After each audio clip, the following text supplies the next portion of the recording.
Caos en los mercados. Mientras Wall Street tiembla tras la brutal caída del SP500, Bitcoin hace un movimiento que nadie esperaba. ¿Estamos ante el inicio de una nueva crisis o ante una oportunidad histórica? En este vídeo te explico qué está pasando realmente con el mercado americano y cómo puede afectar a cripto. Vamos a ello. Bueno, muy buenas a todos, bienvenidos a un nuevo vídeo. Y como podéis ver, Bitcoin se está desplomando. Es mentira. Es mentira, ¿vale? Estas son las bolsas americanas, pero para conocer qué va a pasar con Bitcoin, pues tenemos que ver los valores que tienen correlación con estas. Ya os digo que este va a ser un vídeo corto, vamos a comentar las informaciones importantes, ¿vale?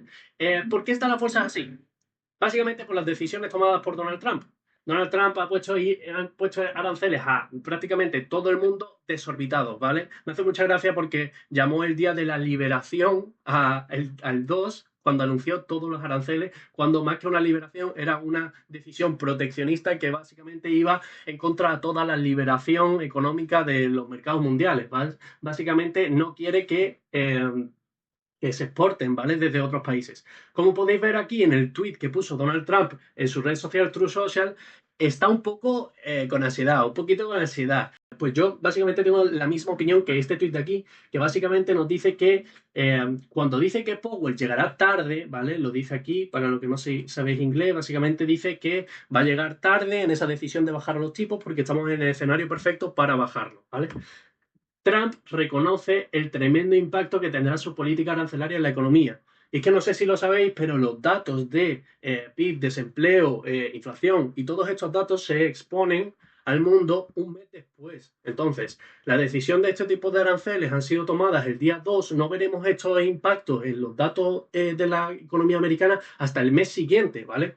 Entonces, ¿por qué pone este tweet? Porque básicamente se está quedando sin recursos para que la Fed y Powell bajen estos tipos de interés. ¿Por qué quiere bajarlo? Básicamente para refinanciar la deuda americana, que por si no lo sabéis son de 34 billones, creo, o 1.000 millones, y están a un 5,25 o 5,5 de intereses, ¿vale? Si bajan los intereses, obviamente tendría que pagar mucho menos. Pero obviamente la refinanciación interesa que sea a los intereses más bajos posibles. Por eso yo creo que todo este tema de los aranceles es insostenible en el tiempo, la verdad, y a la vez me parece muy peligroso, porque si se sostiene en el tiempo y realmente no es una medida para que Powell baje los tipos, estaríamos ante una guerra comercial, creo que nunca antes vista, y podría ser bastante peligroso en términos políticos, ¿vale? Entonces, pasando por el gráfico del SP500, me hace mucha gracia la gente que habla de recesión cuando realmente ya podríamos estar en una, ¿no? Hemos visto que en los mercados bajistas o en los momentums bajistas que tuvo el SP500 anteriores, no tengo más historia aquí en este gráfico, pero bueno, es para exponer un poquito unos datos. Aquí tuvimos una tendencia algo bajista en el SP500, 21% de caída. Aquí tuvimos el cisne negro del COVID, 35% de caída. Aquí tuvimos este momentum bajista también, en los que los rebotes eran para seguir cayendo en el SP500, también un 27% de caída. En torno a un 20 y un 30% de caída es lo que se estima en los periodos estos de recesión en el gráfico del SP500. Y como podéis ver, actualmente estamos ante un 18% de caída. Si nos vamos a un gráfico diario, ya os comenté este banderín bajista y ha llegado perfectamente a sus targets, ¿vale? A partir de esta zona de aquí, de esta caja, yo sí que esperaría cubrir este FVG. Si no vemos más noticias negativas, podríamos ver una especie de rebote aquí. No creo que estén los suelos aquí, ¿vale? Creo que el siguiente rebote seguirá siendo para seguir cayendo, pero podríamos ver que la caída se extiende, pues no hasta niveles muy, muy, muy bajos. Por lo que si estamos ante un escenario de recesión, los siguientes soportes estarían en estas zonas de aquí, ¿vale? No creo que cayésemos mucho más de un 10-15%, ¿vale? Entonces, si vamos a inducir en una recesión, pues podríamos llevar prácticamente casi la mitad de esa recesión. Luego, si nos vamos al gráfico de Bitcoin, pues ya digo, muy, muy, muy positivo que Bitcoin está sosteniendo bastante, bastante bien esa caída de los mercados americanos. Es algo que no me esperaba porque estaba llevando bastante correlación con estos mercados. Y podríamos estar formando una especie de estructura de suelo de rango.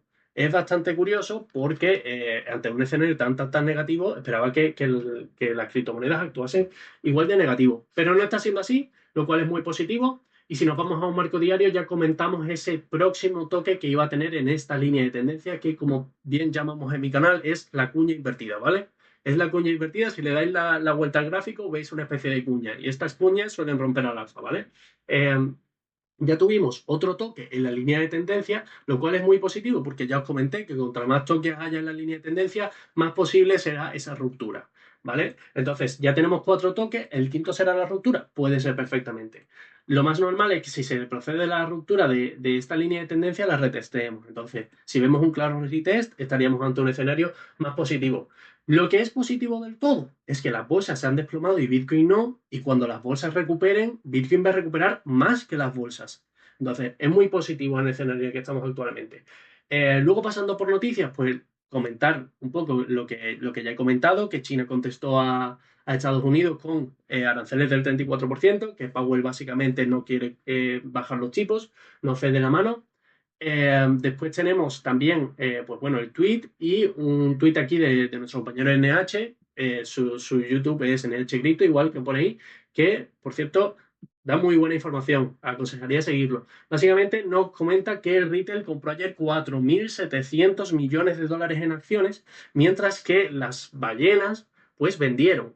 Entonces, tú dirás, esto es una noticia positiva, ¿no? Porque hay bastantes compras. Realmente no.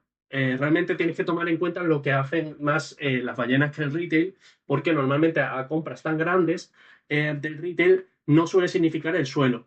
Básicamente porque suelen existir manipulaciones para que el retail que ha realizado tantas compras pues se cague un poquito con esas compras y venda, ¿vale? Entonces podríamos estar ante un escenario de pues lo que os he comentado, de rebote para seguir cayendo. No sé si está aquí la hoja de ruta, aquí, ¿vale? De rebotito para seguir cayendo, ¿vale?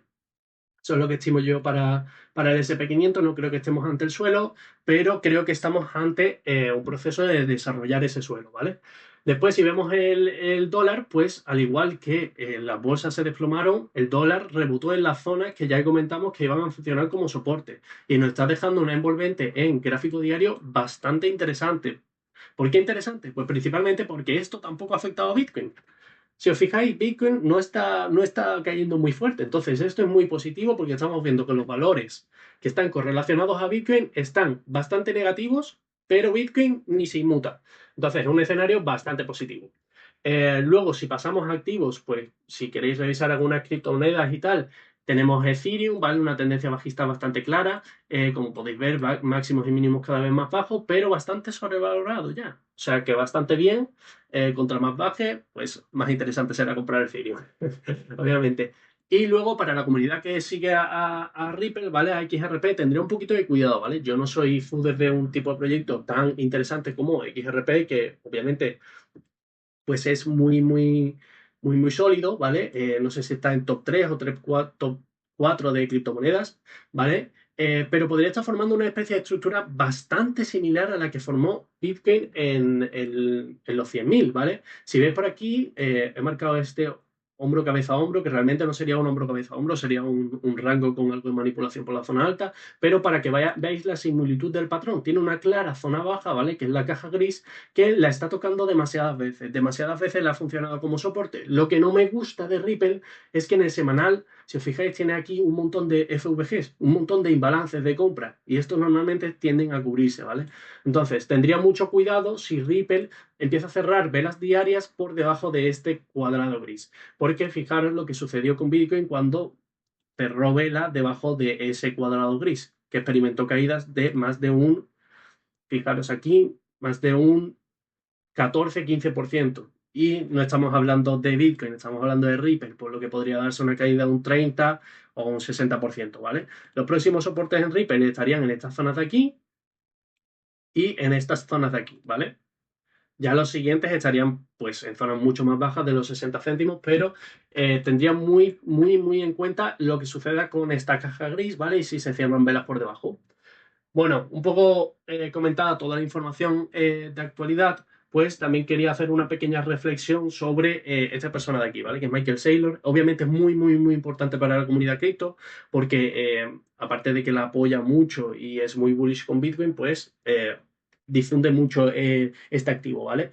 Pero tendría un poquito de cuidado con este tipo de personas. Ya digo que si estáis empezando en los mercados financieros, no tendrían mucho en cuenta ni las opiniones de FOMO extremo, como puede ser la de Michael Saylor, o las de footer extremos, como puede ser la de todo cripto Twitter actualmente. Entonces, intentaría aprender de personas que ya sepan más de los mercados y no tomaría en cuenta este tipo de posicionamiento de personas importantes como puede ser la de Michael Saylor, que es tan alcista. Porque obviamente tú no tienes la cartera que tiene Michael Saylor, ¿vale? Espero que os haya gustado el vídeo, muy pendiente a esta línea de tendencia, ya digo que sí, que la ruptura sería muy positiva y nos vemos en el siguiente vídeo. Chao.